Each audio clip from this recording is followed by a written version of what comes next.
Hey there, and welcome. My name is Martin from Good If It's Wood, working out of my little basement shop. Today I'm working on a project for the house. I've recently gotten into cast iron cooking. I've been gifted a few pieces of cast iron over the last couple of years. I bought some, and I'm running into an issue of having somewhere to store it all now. So I decided to make myself a hanging rack to be able to install in the kitchen so that I can hang those suckers and get them up out of the way. This video is going to cover that build process. I appreciate you stopping by. I hope you enjoy.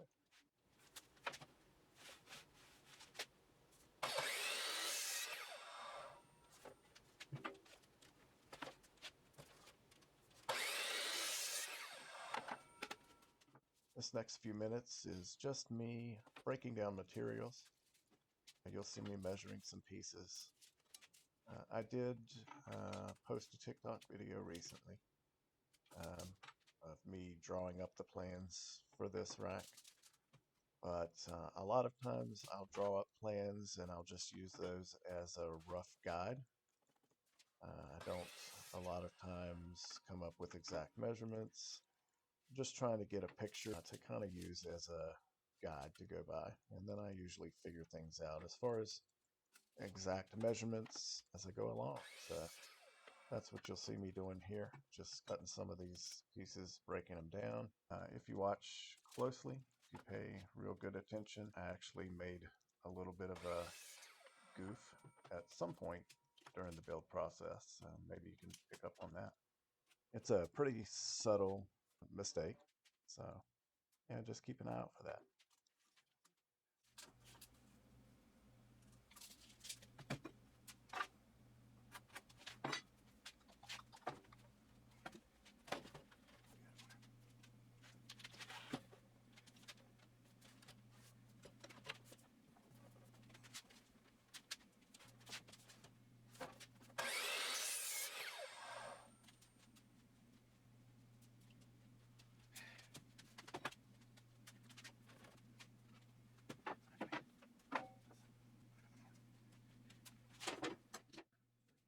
So you may have noticed when I set my material down that it's a bit twisted.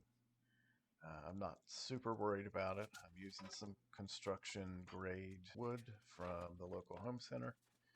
And while it is a little twisted, the project is only going to be about 2.5 to 3 feet long. So the twist will barely be noticeable. It's going to be hanging from the ceiling. It's going to have some pots and pans hanging from it, and nobody is ever going to be able to tell the slight bit of twist that it has to it. You'll be able to see that little bit of rocking motion when I set it down here in just a few minutes after I get it all glued up and start working on sanding it. But yeah, no biggie. It's just going to be hanging from the ceiling, so it's all good.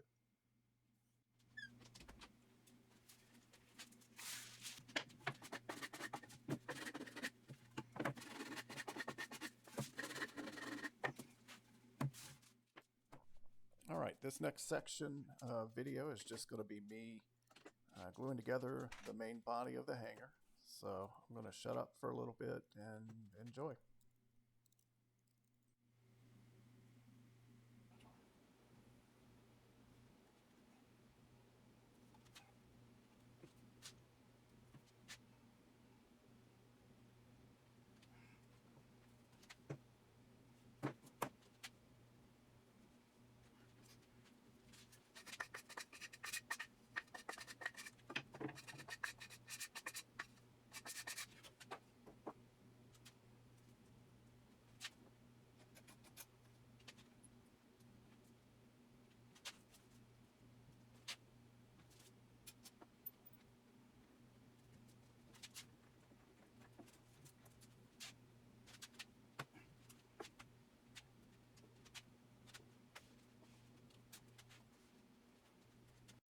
little longer than a few minutes later.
So here you'll see me starting to get set up to use the brad nailer so that I can attach these side pieces to the hanger.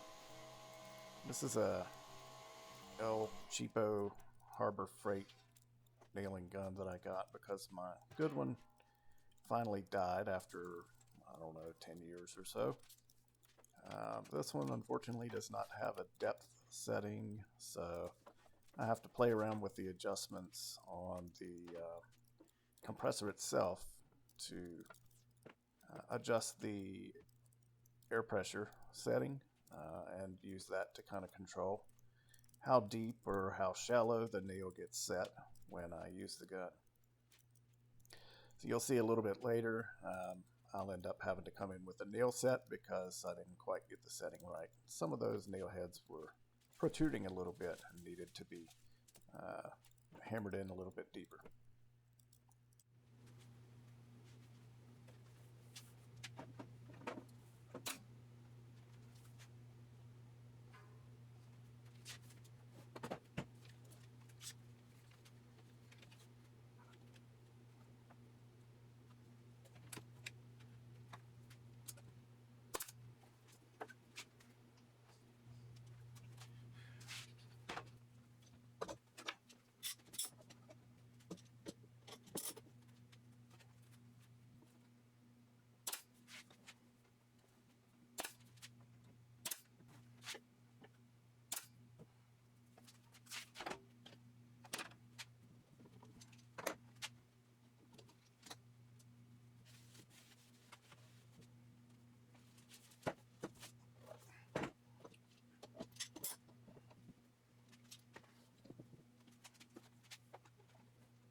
Okay, so here you see me coming in with that nail set I mentioned before. Just kind of putting some of those nail heads that are sticking out a little too far and getting them a little deeper. And you'll see me using some wood filler here to patch those spots up here and help them disappear a little bit.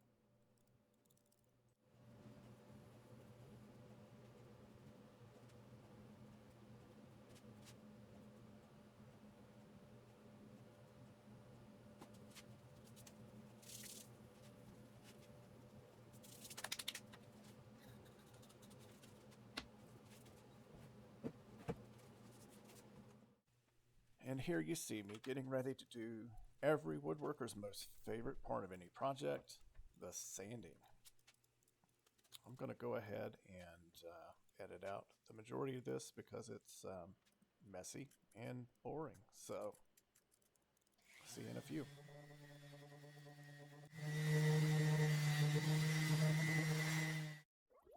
2 weeks later.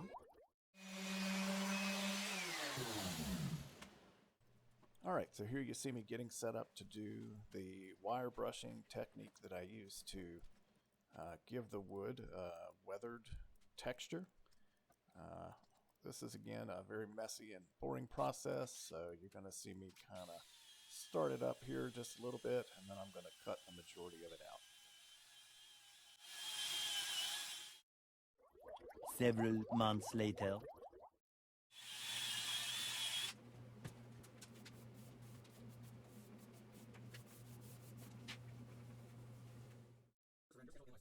Alright, so apologies for the volume of the radio in the background. I normally work with music, but for the purposes of recording videos up to this point, I've not had the music on.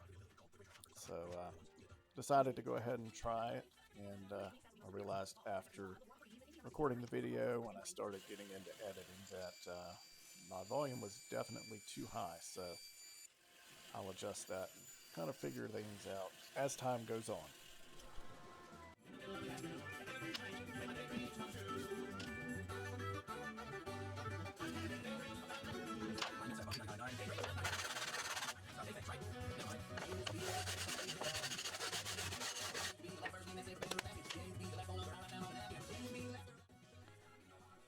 So what you're seeing here is when I assembled the main body of the hanger, I just went with butt joints. I wasn't super concerned about doing any miters or anything like that. I didn't think it was going to be necessary at the time. But once I got everything together, I wasn't real pleased with the look of the top and the bottom. So I decided to cut out a little piece of 1/4 inch luan and just glue that on to one side, the side that'll be visible when it's hanging from the ceiling. So that'll be the underside. This will hide those butt joints and just make things look better overall.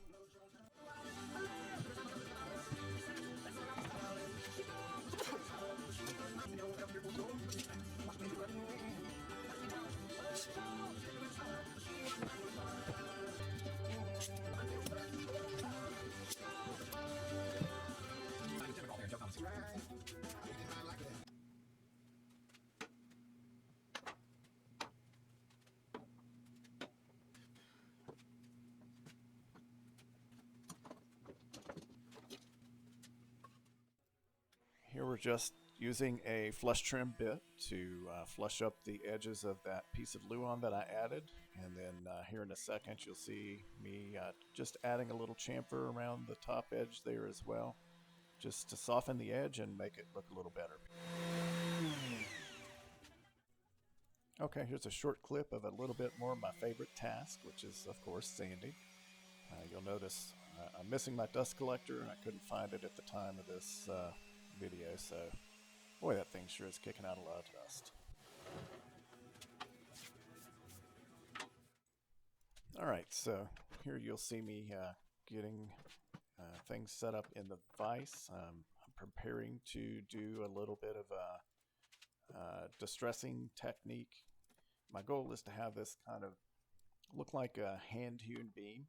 So you'll see here I'm using the hatchet to just kind of go in and add those little hand-hewn marks to the piece on the two sides, and then just kind of coming in with the putty knife here and scraping off the little chunks and the little pieces that are hanging there. We'll go through and do this to the whole piece, come back and do a little bit of sanding, hit it with the wire brush again just to kind of even things out, and then you'll see a little bit later once I do the staining how things turn out.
Just a little quick close-up action trying to show off the distressing and the wire brushing. Kind of hard to see here, it doesn't really show up that great. It's hard to pick up those details with my camera equipment currently, but you kind of get the idea.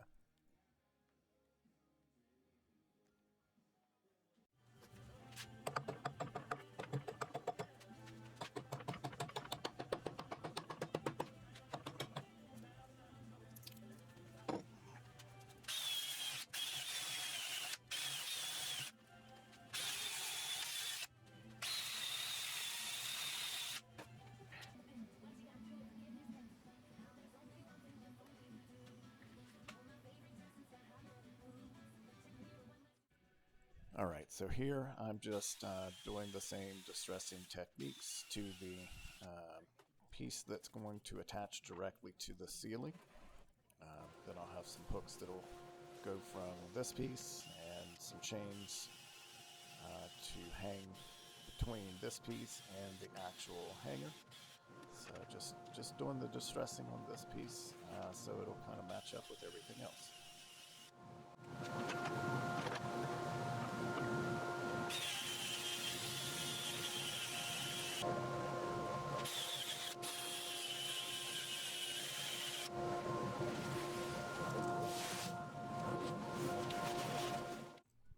Alright, here's where the fun starts. I'm going to add a little pre-stain conditioner since I'm working with pine. Pine doesn't stain very well, and the pre-stain conditioner just helps it to take that stain more evenly and prevent splotchiness. Yeah, putting the stain on is one of my favorite parts because that's when you really start to see how things are going to look in the end. And all the grain starts to kind of pop. And the details that we added through the hand-hewn technique and the weathering techniques that we did will start to show.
Alright, this next segment here is just going to be me adding all of the different pieces of hardware and kind of buttoning things up.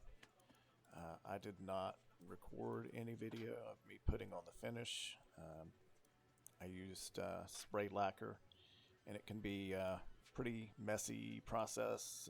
There's a lot of stuff that gets up in the air, and I don't want to risk getting overspray on my camera, things like that. So I decided to just go ahead and do that off camera instead.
Alright, so here you see me preparing to kind of do a test run just to see if my chain length is right and see how things hang. I didn't like the length. I ended up shortening these by about half of what I currently have them. There was just too much space between that piece that mounts to the ceiling and the actual hanger itself. Everything hung too low when it was in the kitchen, so I went ahead and shortened those, and coming up here in just a moment you'll see a couple shots of the finished product after it was installed in the kitchen. So definitely appreciate you stopping by, checking out my videos. Please leave a like, please subscribe, and I'd love to see some comments as well, because all those things will help my channel grow. Thanks and have a great day.